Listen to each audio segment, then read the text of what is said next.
Question number 7. Oh, we've done hit the mother lode now. How do you like to be recognized? Survey after survey says that people love to be recognized. But do you know how they like to be recognized? Or are you assuming that they're like you? In this particular situation, the golden rule, do unto others as you'd have done unto you, needs to be tweaked just a bit, because not everyone is just like you. Now let me tell you, this lesson came home to me in huge fashion about 13 years ago.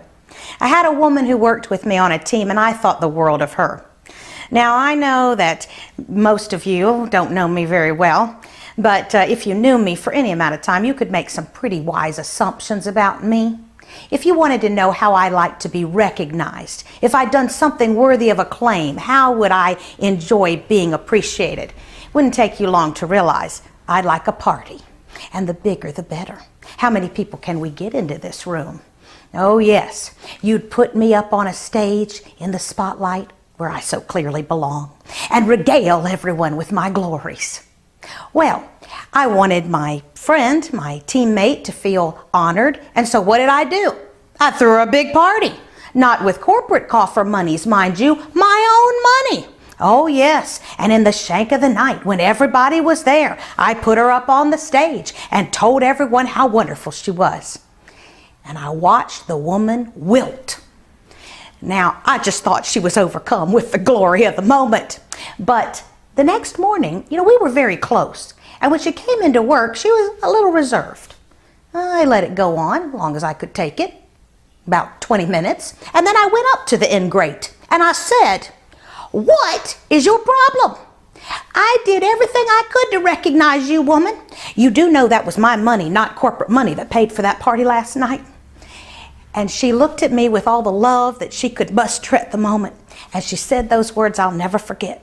She said, "Lenora, I'm sure you meant well, but I'd have rather had a gift certificate to Macaroni Grill and a letter in my personnel file."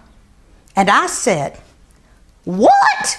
I mean, seriously, if you put a letter in my personnel file that God knows if anyone's ever going to hear or read and send me to a restaurant my husband can well afford to take me to, and you call that recognition? I think not." But what had I forgotten? It wasn't about me. For once, it wasn't about me. I've never forgotten that lesson.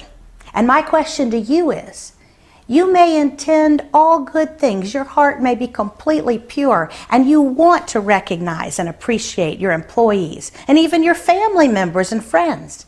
But are you recognizing them in the style that will make the best memories for them, that will be the most meaningful for them?